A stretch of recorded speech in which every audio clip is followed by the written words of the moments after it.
No, I agree with you. And remember, before the draft, we thought it would happen with Brandon Aiyuk Yeah. with the 49ers. Right. And that was the point you made. We had heard that there had been kind of a loose understanding. Right. Go ahead and see what else is out there to Brandon Aiyuk's agent. Now, John Lynch, the GM of the 49ers, was asked about that before the draft. He cut off the question and wouldn't answer it, which meant, yeah, that went on, and they never were able to get it done. And once they started down that path, it's like, well, wait a minute, maybe the guy we should be trading is Deebo Samuel, not Brandon Aiyuk. Maybe we pay Brandon Aiyuk and keep him and trade Deebo Samuel. And, of course, neither happened. And now there was a report from ESPN over the weekend that Aiyuk wants a contract that beats Amon-Ra St. Brown's $30 million per year. Okay, well, of course he's going to. I mean, the guy was a second-team All-Pro, and the arrow's pointing up, and the market keeps going up. I mean, that doesn't surprise me. That's not unreasonable. It's going to keep growing and growing. The question is, same as with Justin Jefferson, and I think it's even more important with Aiyuk. Are we going to get value if we give this guy $30 million a year, or are we just going to be paying a guy that in a couple of years we're going to be saying kind of like what we're saying with Deebo Samuel? God, why did we give him almost $24 million a year? Yeah, I think that's the valid question. I think the first thing I would say there is that Brandon Aiyuk is not in the stratosphere of Justin Jefferson, right? So there's no way. There's no way you're paying him anything in that, ballpark as far as that type of money, right? Aiyuk is a really good football player. There's no doubt about that. But I think the 49ers, their situation, I think that's a little different. They're a team that's in the Super Bowl window right now, but also the window's closing a little. Like they got to probably replenish their team here, right? In some ways when you look at it, right? It's again, Trent Williams is getting up there. George Kittle's getting up there. Fred Warner is getting up there, right?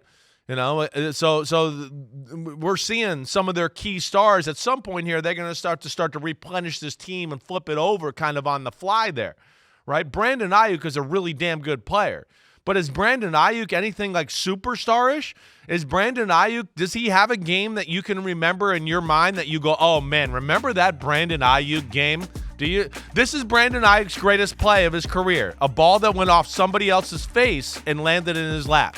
Right? I'm not sitting here trying to go, oh, man, Brandon Aiyuk's A.J. Brown or Jamar Chase or Tyreek Hill or Justin Jefferson. No, he's not. He's a good player who's on a great offense with a ton of other great players on that team as well. And I think he's good, and we know that. But I think it's a bigger thing that goes on that adds to that success. And I don't think he's the kind of guy that keeps a defensive coordinator up at night where they're going, oh my gosh, we got to play Brandon Aiyuk tomorrow. I hope we double him all the time and we have to do this and that and this and that. No, not at all. So that's where I just don't think Brandon Aiyuk is in that class of even a Amon-Ra St. Brown. And of course not with Justin Jefferson and some of the other guys we've mentioned already. Well, it was a point you made before the draft when this all was kind of coming to a head. When we show the Brandon Aiyuk highlights, he's wide open. Why is he wide open? Because, number one, Kyle Shanahan's drawing up great plays, and number two, you got George Kittle and Deebo Samuel and Christian McCaffrey. And oh, by the way, I mean, I was told last week that Christian McCaffrey isn't away from OTAs because of his contract, but that doesn't mean the contract isn't going to become an issue. $11.8 million for the engine of the offense. $24 million for Deebo. Brandon Aiyuk looking for $30 million plus. Purdy's going to want to be paid at some point. Yeah. I mean, that's where I can't imagine the 49ers just opening up the checkbook for Brandon Aiyuk and giving him game-changing, top-tier market type money. I don't see that happening. Let alone, there's years, Mike, where you just said it, right?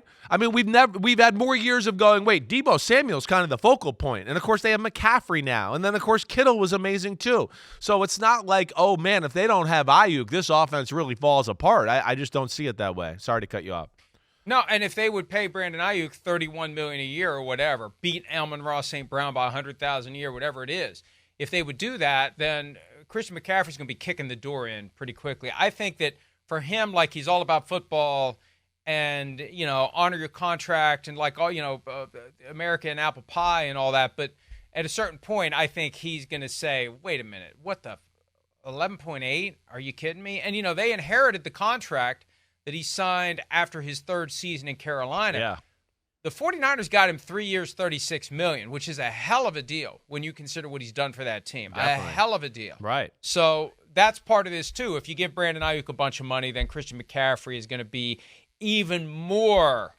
It's even more glaring, the situation he's in with Samuel and Aiyuk far and away above. And really, I mean, that's the philosophical question here. This gets back to the dynamics of the market and the relative value. What's more important to a team? Great receiver or great running back?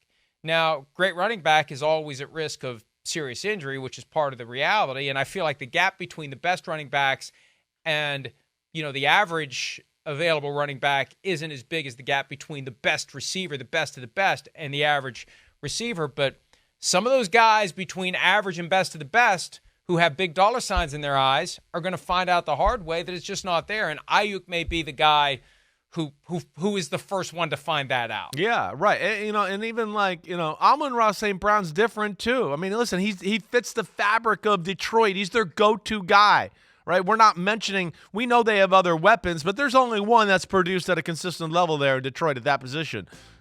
And he embodies everything they believe in organizationally, culturally, all of that, right?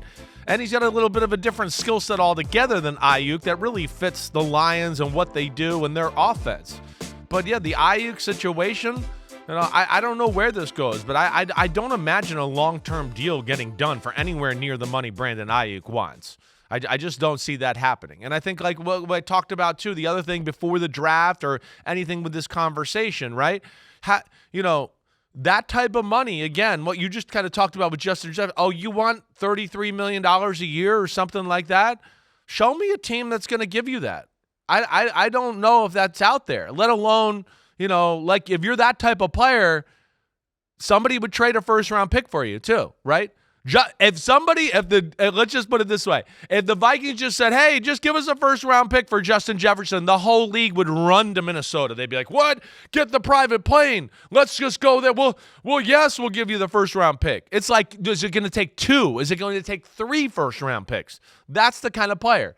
Aiyuk, we're talking about what? Maybe they could get a second-round pick from the Steelers or somebody like that. That was all we ever heard.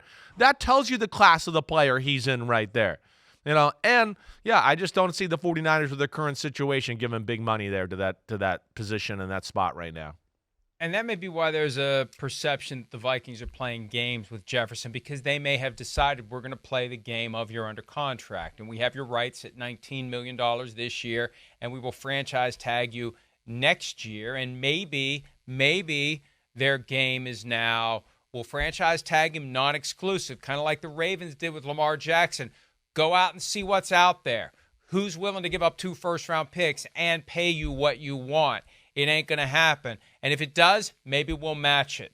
The problem is you got 1 more year under contract, and you got Justin Jefferson. If he has any sort of tweak or pull or this or that, why would you play? Back to what we were saying earlier. Exactly. You're not resting on the long-term disability policy, the career-ending injury possible protection that you have from Lloyds of London or whoever. You want that protection from the team, and maybe we only see Justin Jefferson for 8 games again this year because, yeah, guys get banged up all the time. Well, all right, so and what? Go ahead. No, I was going to say, your points are all right, but I was just going to have fun with you a little bit and go, well, okay, here's the 49ers, right? What if the 49ers call your Vikings right now and said, hey, we'll give you Aiyuk, right, and next year's first-round pick? Would you do it? No, you don't want Aiyuk. How much do you want? Yeah, I know. Not Aiyuk. Yeah, neighbors. Neighbors. You want neighbors. You're not getting my Giants neighbors. Screw off, okay? You're not getting that. That's not happening. But yeah, I don't see much happening with Jefferson at this point. I think it's odd or weird where the position they're in. And the Aiyuk thing, the same thing. I don't know if the 49ers maybe give him a little sweetener like we talking about just to get him in the building like we saw last year with some of the running backs and Josh Jacobs and Saquon Barkley. Maybe there's something there where they can agree to. But, long-term money, I don't see that happening. Coming off the Super Bowl and, big games where it's like, oh, wait, the Chiefs play man-to-man. They're awesome. Oh, wait, you weren't wide open in that game. oh, that's right, somebody else not named Deebo Samuel or Brandon Aiyuk were the best receivers in that game in a lot of ways. So that's where I don't think that I just don't think that's going to happen. I just can't imagine Shanahan or John Lynch, buying into that one there. Yeah, I mean, at one point, Juwan Jennings exactly was that's possible what I was, MVP of Super Bowl 58. Here's the problem. Yeah. If the Vikings would trade Justin Jefferson now and not get a receiver in return, it's Jordan Addison, Brandon Powell, Jalen Naylor, N'Keal Harry, remember him? Yeah. Trent Sherfield, Tristan Jackson, Lucky Jackson, Thayer Thomas. I remember a Thomas Thayer. I don't remember a Thayer Thomas. I mean, you're kind of screwed. You got to hope Jordan Addison can beat Justin Jefferson. And then how do you backfill Jordan Addison? Brandon Powell was pretty good last year. Yeah, he was. You're losing a massive asset on your offense at a time when you got a rookie quarterback that you're trying to get up to speed. And people have got a flashlight, a spotlight on it. You gave away Kirk Cousins, who's damn good. And I would think this is a part of like, hey, look, hey, we gave away Kirk Cousins, but we're still awesome on offense. Look at us. Look what we do here. I would be shocked if something doesn't happen with the Minnesota Vikings. Ziggy, Mark, I know you don't want to do it, but you got to do it. You got to just tell your people to get this thing done. If he wants $35 million a year and he wants 3 years fully guaranteed, you just got to do it. You got to do it, and you got to make it work. And let your salary cap management people figure it out on the back end. Pay this guy, keep this guy. He's entering his prime. He's one of the most potent weapons in all of football, and he's never caused a single problem for the Vikings. I think it's a no-brainer. Yeah, I hear you. And if they're not, and that's the thing. No one is calling you, banging down the door to try to trade for him. Playing the fifth-year option game and the franchise tag game is going to blow up in your face. Just make him happy and keep him long-term and see how it goes. Hi, it's Mike Florio. Thanks for watching PFT on YouTube. Hit subscribe for the latest news and analysis from Pro Football Talk.